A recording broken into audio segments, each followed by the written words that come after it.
What's up people? In this video we are gonna go over how to make that heavy Riddim Serum patch. And before we get into the video, make sure to check out my Riddim pack here. Okay, so this is the sound we are gonna be making.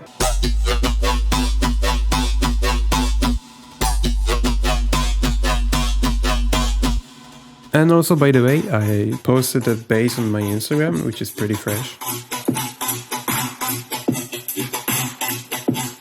So there's a lot of stuff going on, every effect is turned on, probably it's not so necessary, but I'm going to show you every step in detail so we can learn what every effect does. And as you can see, there is no automation lines written in Ableton, everything is being automated by these LFOs, and the only thing you can mess around with are these macro knobs, if you want.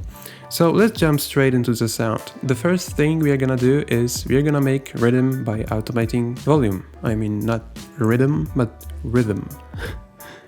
We're gonna be using both oscillators, but only the first one will have volume automation, another one will stay quiet, because later we will be using FM from B. So in that shape editor, double click is for making points, and if you hold Alt and drag the point, it will automatically snap to the grid. But because it's the Riddim, we are not going to snap anything to the grid. Everything will be slightly delayed.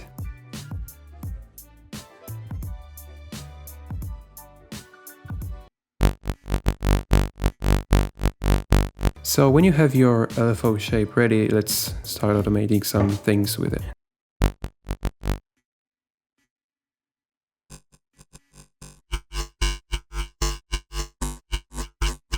Now we are gonna apply FM from B on our oscillator A. And on the oscillator B, I'm gonna decrease the volume and set the octave to +4. You can mess around with octave height to check how this will affect your sound. Also, I'm gonna use asymmetrical minus. Okay, now using LFO1, I'm going to automate the FM from B knob. Something like that.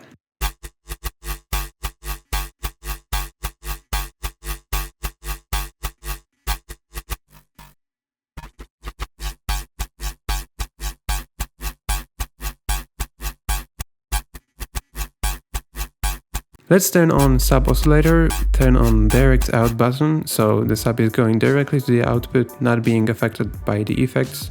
And also automate it with our LFO1. Let's jump into the effects section. We are gonna be turning them one by one.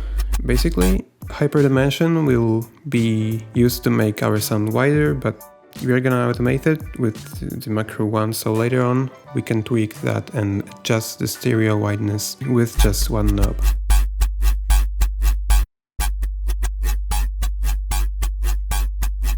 Distortion, around 75%, don't push it so hard because you can destroy your sound easily. So now let's turn on flanger, which will give us just a little bit of that metallic feel.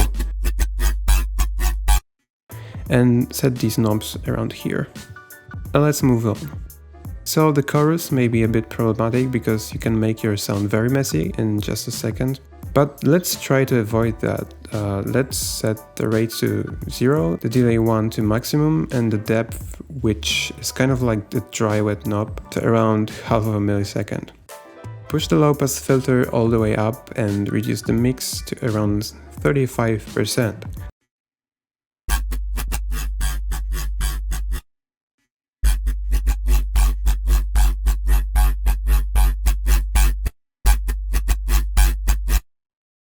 Also, we are gonna modulate the feed with our LFO1.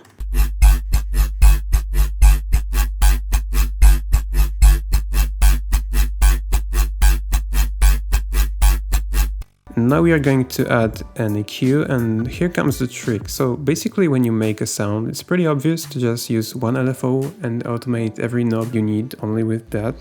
But instead we are gonna use another LFO and draw a totally different shape, so it's gonna give us even more movement.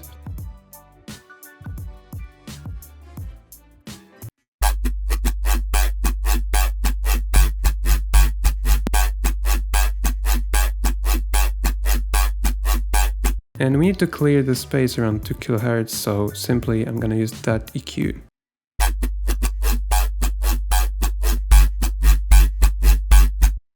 Come filter plus, with settings like that and a bit of cutoff modulation.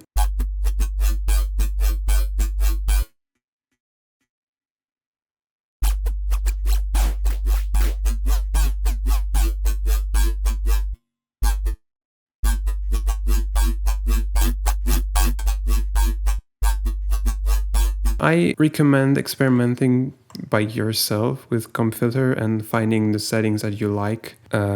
Yeah. Okay, the last two effects are the delay and the reverb. You can tweak them or not, depends on you. But I'm gonna use the default delay settings and the reverb also.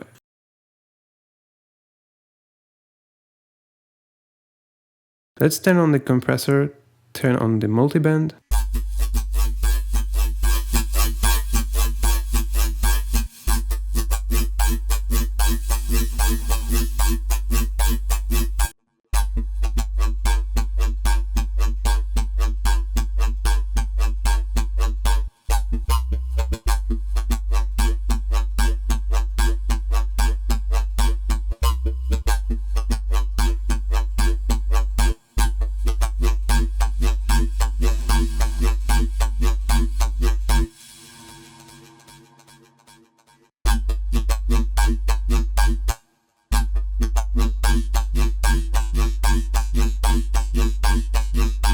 And to finish that sound or make it totally different, we can use phaser and mess around with the knobs. Now the last thing, the OTT or the pot rack, depends on you.